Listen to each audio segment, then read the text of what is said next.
মর্তে দেবী দুর্গার পূজার প্রচলন প্রভু শ্রী রামচন্দ্র করেননি, করেছিলেন রাজা সুরত এবং সমাধি নামক একজন বৈশ্য মেধা ঋষির নির্দেশে। না, এটা একদমই আমার নিজের মন গড়া কথা নয়। রাজা সুরত এবং সমাধি বৈশ্য কর্তৃক দুর্গাপূজার কথা বলা হয়েছে। তো সুশাসক ও বীর যোদ্ধা হিসেবে খ্যাত ছিলেন রাজা সুরত এবং তিনি ছিলেন শশাগোড়া পৃথিবীর সম্রাট। এবং তিনি স্বারোচিষ মন্বন্তরে, যা ছিল দ্বিতীয় মন্বন্তর, প্রথম মন্বন্তর হচ্ছে স্বয়ংভুব মন্বন্তর, স্বয়ংভুব মনুর রাজত্বকাল, আর দ্বিতীয়টি হচ্ছে স্বারোচিষ মন্বন্তর, স্বারোচিষ মনুর রাজত্বকাল। সেই দ্বিতীয় মন্বন্তরে চৈত্র বংশে তিনি রাজত্ব করেন। এমনটাই উল্লেখ রয়েছে ব্রহ্মবৈবর্ত পুরাণে। এবং আমরা অনেকেই জানতাম না মর্তে প্রথম দেবী দুর্গার পূজার প্রচলন হয়েছিল আমাদের এই পশ্চিমবাংলার বীরভূম জেলার বর্তমানে বোলপুরে রাজা সুরতেরই হাত ধরে। তবে এই বিষয়ে সবিস্তারে একটু পরে আসছি। আমরা সবাই ছোটবেলা থেকে জেনে এসেছি বাঙালির সবথেকে বড় উৎসব শারদীয়া দুর্গা উৎসব। এই শারদীয়া দুর্গা উৎসব অর্থাৎ দেবী দুর্গার অকাল বোধন শুরু করেছিলেন প্রভু শ্রী রামচন্দ্র। কীর্তিবাসী রামায়ণের লঙ্কাকাণ্ডে উল্লেখ রয়েছে দেবী সীতাকে উদ্ধার করতে যাওয়ার পূর্ব মুহূর্তে। কিন্তু আশ্চর্যের বিষয় হলো বাল্মীকির আদি সংস্কৃত রামায়ণে রামচন্দ্রের এই দুর্গাপূজার কোনো উল্লেখ নেই। শুধু বাল্মীকির আদি রামায়ণে বললে ভুল হবে। তুলসী দাসের অনুদিত হিন্দি ভাষায় রামচরিতমানস, তামিল ভাষায় কাম্য রামায়ণ, কন্নড় ভাষায় কুমুদেন্দু রামায়ণ, অসমিয়া ভাষায় কথা রামায়ণ, ওড়িয়া ভাষায় জগমোহন রামায়ণ, মারাঠি ভাষায় ভাবার্থ রামায়ণ এবং উর্দু ভাষায় পুঁথি রামায়ণ সহ অন্যান্য ভাষায় অনুদিত রামায়ণগুলিতে রামচন্দ্রের অকাল বোধন বা শারদীয়া দুর্গা উৎসবের কোনো বর্ণনা নেই। এখন আমরা সবাই ভাবছি কীর্তিবাস ওঝা মহাশয় কি একেবারে মনগড়াভাবে এই দুর্গাপূজার বিষয়টিকে সংযোজিত করেছেন? এই বিষয়ে সন্দেহ দূর করতে হলে পুরো ভিডিওটি মন দিয়ে শুনতে হবে। তবে জানা অজানা ইউটিউবের পক্ষ থেকে আপনাদের কাছে অনুরোধ থাকলো, কীর্তিবাসী রামায়ণ ছাড়া আর অন্য কোনো রামায়ণে যদি দেবী দুর্গার এই অকাল বোধনের উল্লেখ পান তাহলে আপনারা অবশ্যই কমেন্ট করে জানাবেন। নমস্কার, আমি মাধব। আজকে আবারও চলে এসেছি আপনাদের সঙ্গে আড্ডা দিতে। আজকে আমরা জানব যদি শ্রী রামচন্দ্র মর্তে দুর্গাপূজা প্রচলন না করে থাকেন তবে কিভাবে দেবী দুর্গার পূজা মর্তে শুরু হয়েছিল এবং কি কারণে স্বয়ং ভগবান শ্রীকৃষ্ণ এবং দেবাদিদেব মহাদেব দেবী মহামায়ার আরাধনা করেছিলেন। সৃষ্টির প্রথম যুগে পরমাত্মা শ্রীকৃষ্ণ বৈকুণ্ঠের আদি বৃন্দাবনে মহারাসমণ্ডলে প্রথম দুর্গাপূজা করেছিলেন।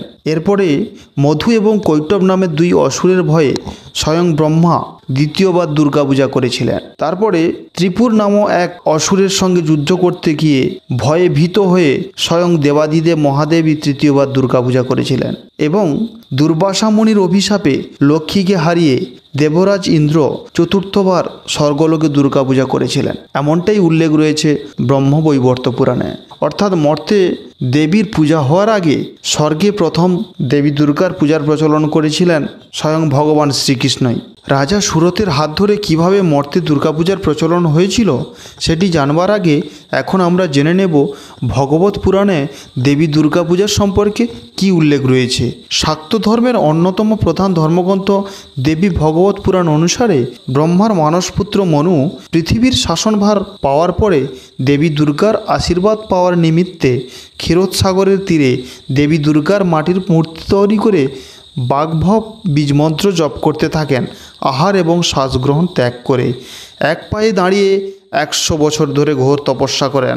এর ফলে শীর্ণকায় হয়ে পড়লেও কাম ক্রোধ জয় করতে সক্ষম হয় এবং দুর্গা নাম জপ করতে করতে সমাধির প্রভাবে স্থাবরে পরিণত হয়। তখন দেবী দুর্গা সন্তুষ্ট হয়ে মনুর সামনে সশরীরে পৃথিবীতে উপস্থিত হন এবং বর প্রদান করেন। দুর্গা এবং দুর্গাপূজাকে কেন্দ্র করে যতগুলো পৌরাণিক কাহিনী প্রচলিত আছে তাদের মধ্যে সবথেকে জনপ্রিয় পৌরাণিক কাহিনী শ্রী শ্রী চণ্ডী মাহাত্ম্য বা দেবী মাহাত্ম্যে পাওয়া যায়। এই দেবী মাহাত্ম্য হলো অবশ্যই মার্কণ্ডেয় পুরাণের একটি বিশেষ অংশ। এই দেবী মাহাত্ম্যে দেবী দুর্গার যে 3টি কাহিনী থেকে দুর্গাপূজার মাহাত্ম্য সম্বন্ধে আমরা জানতে পারি সেগুলো হলো মধু এবং কৈটবের কাহিনী, দ্বিতীয়ত মহিষাসুরের কাহিনী এবং তৃতীয়ত শম্ভু নিশম্ভুর কাহিনী। এখন আমরা সরাসরি চলে যাব রাজা সুরত কিভাবে মর্তে দেবী পূজার প্রচলন করেছিলেন অর্থাৎ দেবী দুর্গার পূজার শুরু করেছিলেন। রাজা সুরত ছিলেন প্রাচীন বঙ্গরাজ্যে অর্থাৎ বর্তমানে আমাদের এই বাংলায় চন্দ্রবংশীয় রাজা। মার্কণ্ডেয় পুরাণে তার উল্লেখ আছে। তিনি হিন্দু ধর্মের প্রবাদ প্রতিম ব্যক্তি এবং প্রজাহিতৈষী। তার রাজধানী ছিল বলিপুরে বা বর্তমানে পশ্চিমবঙ্গের বোলপুর শহরে। একবার এক যুদ্ধে যবন জাতির আক্রমণে রাজা সুরতের পরাজয় ঘটে এবং আহত হয়। সেই সুযোগে তার মন্ত্রী এবং সভাসদরা তার ধন সম্পদ এবং সেনাবাহিনী দখল করে নেয়। সুরত মনের দুঃখে বনে চলে আসেন। বনের মধ্যে ঘুরতে ঘুরতে মেধা নামক এক ঋষির আশ্রমে এসে উপস্থিত হন এবং ঋষি রাজাকে আশ্রয় দেন। কিন্তু বনে থেকেও রাজার মনের মধ্যে সুখ ছিল না। সবসময় তার রাজ্যবাসীর ভালো মন্দের কথা ভেবে শঙ্কিত হতেন। একদিন বনের মধ্যে রাজা সুরতের সঙ্গে সমাধি নামক একজন বৈশ্যের দেখা হয় এবং তার সঙ্গে কথা বলে রাজা সুরত বুঝতে পারলেন সমাধির স্ত্রী এবং তার ছেলে তার কাছ থেকে সমস্ত টাকা পয়সা এবং সম্পত্তি কেড়ে নিয়ে বাড়ি থেকে তাড়িয়ে দিয়েছে। কিন্তু তাও তিনি সবসময় নিজের স্ত্রী এবং ছেলে মেয়ের কল্যাণের কথা ভেবে দুশ্চিন্তায় শঙ্কিত থাকেন। এখন তাদের মনে প্রশ্ন জাগলো, যারা তাদের সব কিছু কেড়ে নিয়েছে তাদের প্রতি রাগ হচ্ছে না, অথচ সেই সব লোকেদের ভালো মন্দের কথা ভেবে মন সবসময় চিন্তিত হচ্ছে। দুজনেই একই প্রশ্ন নিয়ে ঋষি মেধার কাছে উপস্থিত হলে ঋষি উত্তরে বলেন, পরমেশ্বরী মহামায়ার প্রভাবে এমনটাই হচ্ছে। তখন দুজনে দেবী মহামায়ার সম্বন্ধে জানতে চাইলে ঋষি মেধা একে একে সেই তিনটি কাহিনীর বর্ণনা করলেন। প্রথমেই বললেন বিষ্ণুর দুই কর্ণমূল থেকে সৃষ্ট দুই দৈত্য মধু এবং কৈটবকে কিভাবে পরাজয় করেছিলেন। তারপরেই বললেন কিভাবে দেবী রুদ্র রূপ ধারণ করে মহিষাসুরকে বধ করেছিলেন এবং সবশেষে শম্ভু নিঃশম্ভু বধের সময় কিভাবে দেবী কালীর সৃষ্টি হয়েছিল দেবী দুর্গার দেহ থেকে। এই একে একে এই তিনটি দেবী মাহাত্ম্য শুনে রাজা সুরত এবং সমাধি দেবী মহামায়ার মর্তে পুজো প্রচলন করবার জন্য মনস্থির করলেন এবং নদীর তীরে 3 বছর কঠিন তপস্যা করলেন এবং শেষে দেবী মর্তে আবির্ভাব হলেন তাদের কঠোর তপস্যায় সন্তুষ্ট হয়ে। রাজাকে তার রাজ্য ফিরিয়ে দিলেন এবং সুরতকে দিলেন তত্ত্বজ্ঞান। এখন সবার মনে প্রশ্ন, দেবী দুর্গার কি অকাল বোধন হয়নি?